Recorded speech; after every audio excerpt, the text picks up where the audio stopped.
باقی بہت ساری چیزیں لوگوں نے اپنی طرف سے بنا لی ہے جن کا کسی حدیث سے قرآن سے کہیں ثبوت نہیں. مثلا لوگوں میں مشہور ہے کہ آدم علیہ السلام اس دن پیدا ہوئے تھے, یا حضرت ابراہیم علیہ السلام اس دن پیدا ہوئے تھے, یا قیامت اس دن آئے گی. اس قسم کے جو باتیں ہیں ان کا کہیں قرآن و حدیث میں ثبوت نہیں ہے. جتنا ثبوت ہے میں نے عرض کر دیا. تاریخی اگر واقعہ کوئی اس سے وابستہ ہے تو موسیٰ علیہ السلام کا. ایک اور غلط فہمی یہ بھی ہے کہ بعض لوگ عاشورہ کی حرمت اور اس کی عظمت اس وجہ سے سمجھتے ہیں کہ اس دن میں حضرت حسین رضی اللہ تعالیٰ عنہ کی شہادت واقع ہوئی. اس میں کوئی شک نہیں کہ حضرت حسین رضی اللہ تعالیٰ عنہ کی شہادت بڑا ہی المناک واقعہ ہے ہماری تاریخ کا. لیکن عاشورہ کی حرمت اس کی وجہ سے نہیں. حرمت تو میں نے عرض کیا پہلے سے چلی آ رہی ہے, ابراہیم علیہ السلام کے وقت سے چلی آ رہی ہے. بلکہ حضرت حسین رضی اللہ تعالیٰ عنہ کی فضیلت میں ایک فضیلت یہ بھی ہے کہ ان کی شہادت اللہ تبارک و تعالیٰ نے مقدر فرمائی عاشورہ کے دن. تو یہ ان کی فضیلت ہے, لیکن اس کی وجہ سے محرم کے اندر کوئی فضیلت عائد نہیں ہوتی. اور بے شک حضرت حسین رضی اللہ عنہ کی شہادت کا واقعہ بڑا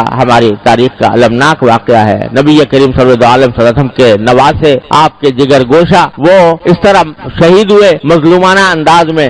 تو یہ ایک بہت ہی بڑا کربناک اور المناک واقعہ ہے. لیکن اللہ تبارک و تعالیٰ نے ہمیں یہ تلقین فرمائی ہے, نبی کریم صلی اللہ علیہ وسلم کی تلقین یہ ہے, کسی کی بھی وفات ہو, کسی کی بھی شہادت ہو, تو نبی کریم صلی اللہ علیہ وسلم نے یہ فرمایا کہ اس موقع پر ماتم کرنا, گریبان چاک کرنا, اپنے گالوں کی پٹائی کرنا, اس کو سرکار دو عالم صلی اللہ علیہ وسلم نے ارشاد فرمایا کہ جو ایسا کرے وہ ہم میں سے نہیں ہے. اور خود حضرت حسین رضی اللہ تعالیٰ عنہ, کامل ابن اسیر تاریخ کی مشہور کتاب ہے, اس کے اندر لکھا ہے کہ حضرت حسین رضی اللہ تعالیٰ عنہ نے اپنی وفات سے اپنی شہادت سے 2 روز پہلے یا 3 روز پہلے اپنی بہن حضرت زینب رضی اللہ تعالیٰ عنہ ان کو وصیت کی کہ بہن, یہ الفاظ میری پیاری بہن, یہ الفاظ ہے میری پیاری بہن, اگر میں شہید ہو گیا تو میرے اوپر نہ گریبان چاک کرنا, نہ اپنے گالوں کو مارنا, اور نہ اپنے کپڑے پھاڑنا.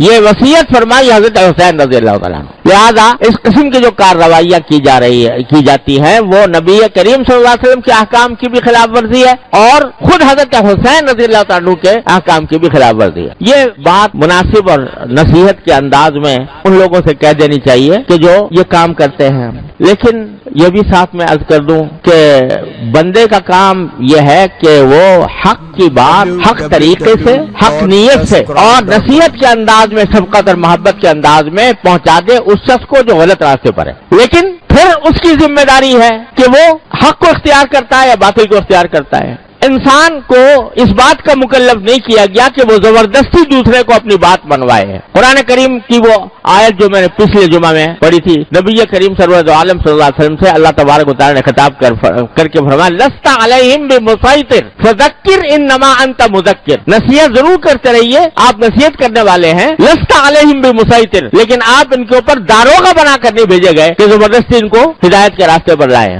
جب کافروں کے بارے میں نبی کریم صلی اللہ علیہ وسلم کو یہ ہدایت دی گئی ہے تو اگر کوئی غلط راستے پر ہے, مسلمان اسلام کا دعویٰ کرنے والے, ان کو بھی محبت پیار سے بے شک سمجھا دو. لیکن کوئی آدمی داروغہ نہیں بنایا گیا کہ زبردستی اس کو مجبور کرے کہ نہیں تم میری بات مانو اور اپنی بات چھوڑو. لہذا یہ جو ہمارے معاشرے کے اندر یہ بعض لوگوں کا یہ ذہن بن گیا ہے کہ وہ دوسروں کو اپنے عقیدے کی طرف زبردستی کھینچے, اور اگر کوئی نہیں آتا تو اللہ بچائے لڑائی کے اوپر بھی آمادہ ہو جائے, مارنے پیٹنے پر بھی آمادہ ہو جائیں. اور اسی کی وجہ سے افسوس ہے کہ ہمارے معاشرے کے اندر یہ قتل و غارت گری کا بھی بازار, خاص طور سے محرم کا جب مہینہ آتا ہے تو اس کے اندر لوگ سہمے ہوئے ہوتے ہیں کہ پتہ نہیں کیا ہو جائے گا, اور ایک دوسرے کے اوپر لڑنے مرنے کے لیے تیار ہو جاتے ہیں اور دوسروں کے خون بہانے کے لیے تیار ہو جاتے ہیں.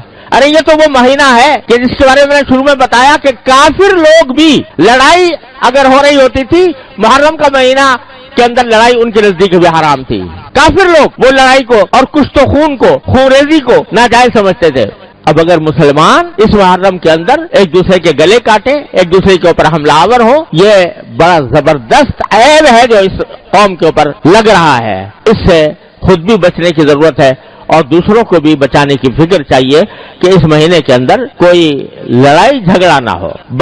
حق بات کہنا ہر مسلمان کا حق ہے اور وہ دوسرے تک حق بات پہنچائے پیغمبرانہ طریقے سے. پیغمبروں کا طریقہ یہ نہیں ہوتا کہ وہ دوسرے کو گالیاں دے کر دوسروں کے اوپر حملہ آور ہو کر اپنی بات منوائیں. پیغمبروں کا طریقہ وہ ہے جو اللہ تعالیٰ نے حضرت موسیٰ علیہ السلام کو سکھایا کہ تم فرعون کے سامنے جا رہے ہو تو قولا لہو قولا لینا، فرعون کے سامنے بھی نرم بات کرنا. اب اندازہ لگائیے فرعون سے بڑا گمراہ کون ہو سکتا ہے. لیکن اللہ تبارک و تعالیٰ نے حضرت موسیٰ علیہ السلام کو تلقین فرمائی کہ ان سے نرم بات کرنا. لعلہ یتذکر و یخشی، ہو سکتا ہے وہ بات مان لے، ہو سکتا ہے اللہ کا ڈر اس کے دل میں پیدا ہو جائے.